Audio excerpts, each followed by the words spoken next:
4 ans, c'est long et c'est fatigant, ça c'est certain, surtout quand on n'est pas sélectionné au jeu, on se dit punaise, je viens de passer 4 ans à 3 ans et demi à sacrifier ma vie. Je pense que j'étais quand même assez compétitive quand j'étais petite et j'aimais bien gagner et me donner pour en tout cas battre les autres. Et je pense que ça m'a fait gravir des échelons petit à petit jusqu'au JO de la jeunesse en 2014 et jusqu'après se dire j'ai envie de faire les grands quoi. Et de se projeter pour 2020 et 2024 et encore plus loin, quoi.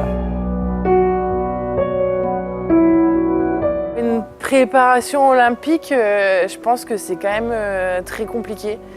Il y a beaucoup de paramètres à gérer. Ça se prépare sur 4 ans. C'est quelque chose qui nous prend notre temps, qui est au centre en fait de notre vie. Donc tout tourne d'un côté, on a la préparation olympique et puis après à côté on va avoir les études, à côté on va avoir le travail, à côté on va avoir la famille, les amis.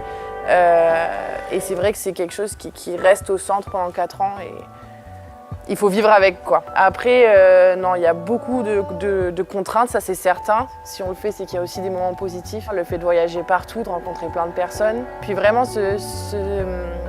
cette notion d'entraide qui est quand même hyper présente, je pense, dans un sport comme la voile. Nous, c'est vrai qu'avec Marie, on est quand même assez proches depuis longtemps. On habite dans le sud toutes les deux. On a quand même grandi ensemble en laser. On a fait pas mal de compètes ensemble, etc. Et c'est vrai qu'on s'est toujours dit avec Marie de dire celle qui sera sélectionnée, et est-ce qu'elle pourrait compter sur l'autre pour être sa partenaire d'entraînement pour continuer l'aventure et encore plus progresser. Et on s'est dit oui. Elle a tenu parole et franchement, je la remercie vraiment à 10 000 % parce que être à deux, c'est vraiment un gros plus et je pense que pour l'aventure qui va nous attendre dans les prochains mois, c'est hyper important parce qu'elle va être un soutien à la fois sur l'eau, mais à la fois à terre. C'est une adversaire qui est redoutable. Marie, elle est super forte au portant, elle va super vite. Tout seul, on n'arrive à rien. Tout seul, on va plus vite, mais à plusieurs, on va plus loin. Ça, c'est certain. C'est un truc qui prend tout son sens chez nous. Tout seul, ça va bien se passer pendant quelques semaines, mais sur le long terme, on a besoin de soutien, on a besoin d'entraide. Ça marche pas sinon.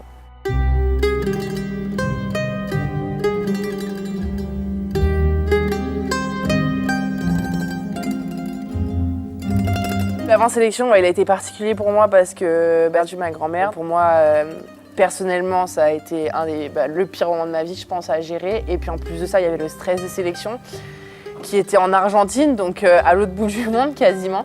Donc ça a été une période assez compliquée. Ça a été quand même une sélection éprouvante parce que jusqu'au dernier jour, ça se jouait avec Louise. Il y a eu beaucoup de rebondissements, donc ça a été très intense. Déçue de ne pas avoir dominé. Mais si c'était à refaire, je le referais et pas de regret quoi. Pas de regret parce que je pense que j'ai donné le meilleur moi-même et ça n'a pas marché cette fois-ci. Je m'attendais à ce que ce soit Louise, donc le moment le plus dur, ça a été quand je suis rentrée à terre de la dernière manche du championnat du monde en Argentine. Je savais que j'allais pas être sélectionnée au fond de moi. Je me sentais pas de faire face aux gens, ni aux journalistes, ni à ma famille. Pour le coup, je suis partie volontairement à l'autre bout du monde en Australie. Je me suis isolée complètement de tout. J'ai pris le temps de me reconstruire physiquement et mentalement. Et quand j'étais prête, je suis rentrée en Europe. Et puis voilà. Et puis avec Louise, on a entamé ce beau projet ensemble.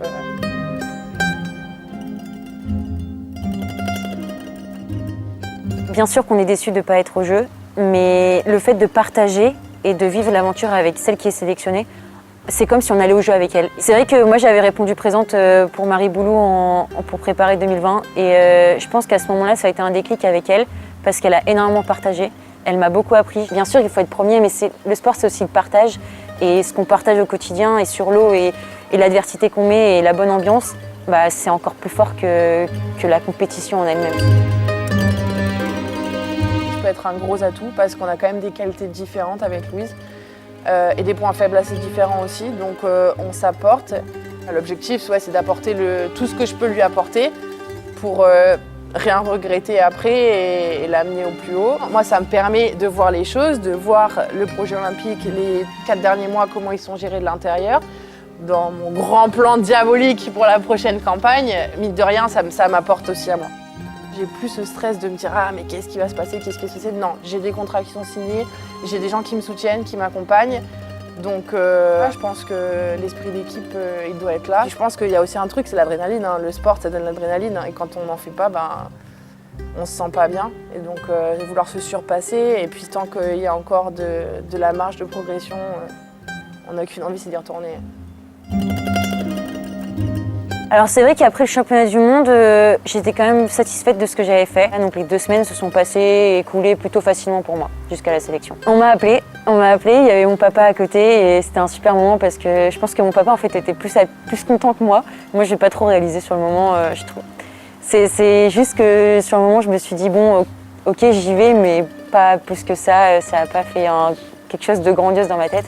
Mais après la réaction de mon père et de ma famille qui étaient autour, là, c'était un super moment. C'est une étape en fait à la route pour aller chercher une médaille. Je ne veux pas m'arrêter juste à ouais super j'ai fait les Jeux Olympiques. Je voudrais vraiment arriver aux Jeux Olympiques et avoir les cartes en main et les armes pour pouvoir jouer à un podium et rêver d'être championne olympique. Mais ce rêve, j'ai envie qu'il se réalise. Et du coup, je pense que l'étincelle, elle n'est pas encore allumée dans le sens où c'est pour moi pour l'instant une régate sur le chemin pour aller performer quoi. Donc, je pense qu'elle sera allumée le jour où je serai sur le podium des Jeux. On va dire ça.